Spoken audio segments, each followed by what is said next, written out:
안녕하세요 여러분, 쏙닥쏙닥 그림 이야기를 들려줄 박쌤입니다. 제가 오늘 소개할 이 그림을 처음 접했을 때 언덕 위에서 화가를 내려다보는 여인의 모습이 너무 아름답게 보이면서도 왠지 먼 길을 떠나기 전 이별을 예견하는 듯한 슬픔이 느껴졌습니다. 맑은 하늘에는 어울리지 않는 구름들이 널브러져 있었으며 바람에 이끌려 어디론가 사라져버릴 것 같은 꽃과 풀과 그녀의 치마, 그리고 떠나는 엄마를 지켜보고 있는 듯한 그녀의 아들 장. 오늘의 명화로 소개하는 이 그림은 클로드 모네의 아내이자 영원한 뮤즈 까미유 동시에를 모델로 1875년에 그린 파라솔을 든 여인입니다. 까미유와 장이란 제목으로도 알려진 이 그림은 그 전에 그려졌던 다른 그림들과는 다르게 밝고 화려한 색채 속에 어두운 빛이 담겨져 있습니다. 그림 전반에서 느껴지는 바람과 보면 볼수록 슬퍼지는 까미유의 모습들이 스쳐 지나듯 보면 화사하고 행복한 그림인데 자세히 보면 마음이 슬퍼지는 이 그림을 보면서 모네의 표현력에 다시 한번 감탄을 하게 되었습니다. 1865년 모네는 25살 때 18살의 까미유를 만납니다. 당시 두 사람은 화가와 모델의 관계로 만나 곧 사랑에 빠지게 되는 거죠. 함께 살던 그들에게 아이가 생겨 결혼하려고 했는데 모네 아버지는 둘의 결혼을 반대합니다.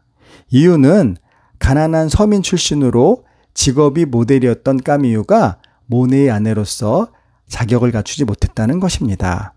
하지만 모네는 아버지 반대에도 불구하고 까미유와 결혼했으며 그때가 모네와 까미유에게는 가장 행복했던 시절이었음을 그 당시 모네의 그림들이 말해주고 있습니다. 하지만 그로 인해 아버지의 재정적 지원이 끊긴 모네는 가난한 화가로 힘들게 살아가야 했습니다. 1870년에 치러진 모네와 까미유의 결혼식에 모네의 아버지는 끝내 참석하지 않았으며 사실주의 화가로 알려진 구스타프 그루베가 참석하여 결혼의 증인을 섰습니다. 1875년 파라솔을 든 여인이 그려지고 3년 후 까미유는 둘째 아들 미셸을 출산하고 몸이 많이 아팠습니다. 1년 뒤인 1879년 까미유 동시회는 자궁암으로 모네가 지켜보는 가운데 32세 젊은 나이로 세상을 떠났습니다.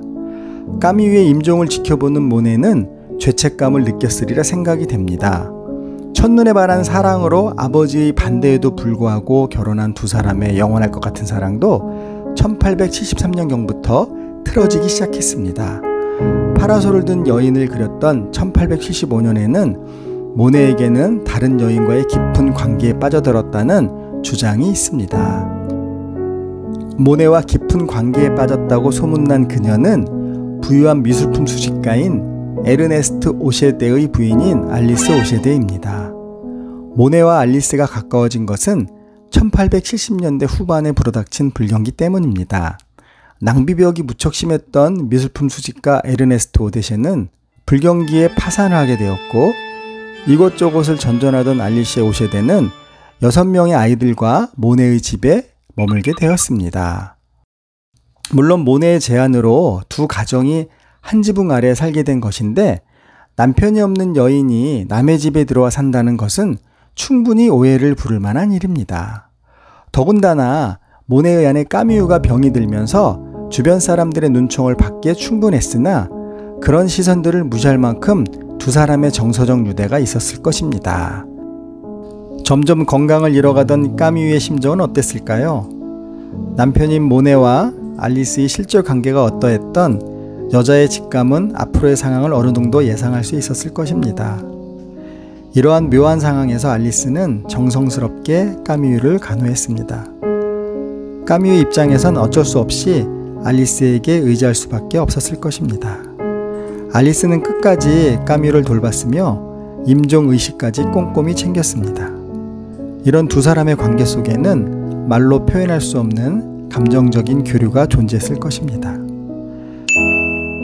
불교 용어로 쓰이는 겁과 찰나 사이에 무수히 많은 빛과 어둠이 존재하여 그들의 간격을 넓히지만 그것도 사실은 알고 보면 찰나의 시간에 가깝습니다.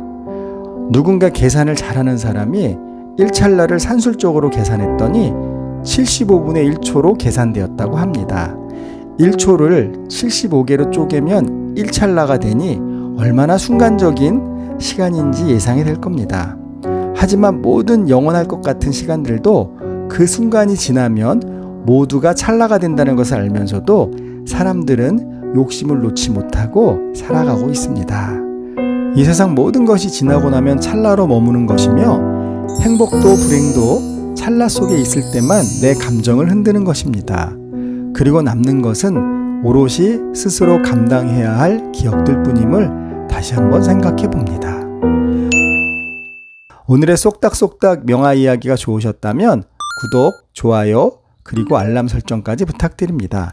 저는 다음에 더 좋은 명화 이야기로 다시 찾아뵙겠습니다. 감사합니다.